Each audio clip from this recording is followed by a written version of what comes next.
Hello everyone, ఈ video ఏంటంటే Bahrain central market అండి. నేను లాస్ట్ వీక్ ఒక షార్ట్ వీడియో పెట్టాను కదా, బహ్రెయిన్లో ఆలీ విలేజ్ స్ట్రీట్ మార్కెట్ అని. ఇదైతే సెంట్రల్ మార్కెట్ మాట. ఇది ఇక్కడంతా హోల్సేల్ ఎక్కువగా ఉంటుంది.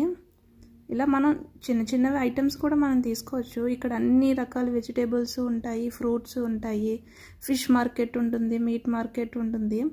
నేను ఇవన్నీ నా ఛానల్లో మొత్తం ఫుల్ వీడియో అయితే పోస్ట్ చేశానండి. సో ఎవరైనా చూడాలని అనుకుంటే వెళ్ళి ఒకసారి చూడండి. ఇదంతా ఫిష్ మార్కెట్ అన్నమాట. చాలా పెద్ద పెద్ద ఫిషెస్ అయితే ఉన్నాయి. ఇక్కడ ఇన్ని రకాల చేపలు దొరుకుతాయని నాకైతే ఇప్పటి వరకు తెలియదండి. ఇది నేను సెకండ్ టైము ఈ మార్కెట్కి రావడం. మేము ఎక్కువగా అయితే హైపర్ మార్కెట్లోనే అక్కడే కొనుక్కుంటాం అన్నమాట. అంత ఇక్కడికి రాము. వీడియో తీద్దామని వచ్చాను. పెద్ద పెద్ద చేపల్ని ఎలా కట్ చేస్తున్నారో చూడండి. Thanks for watching.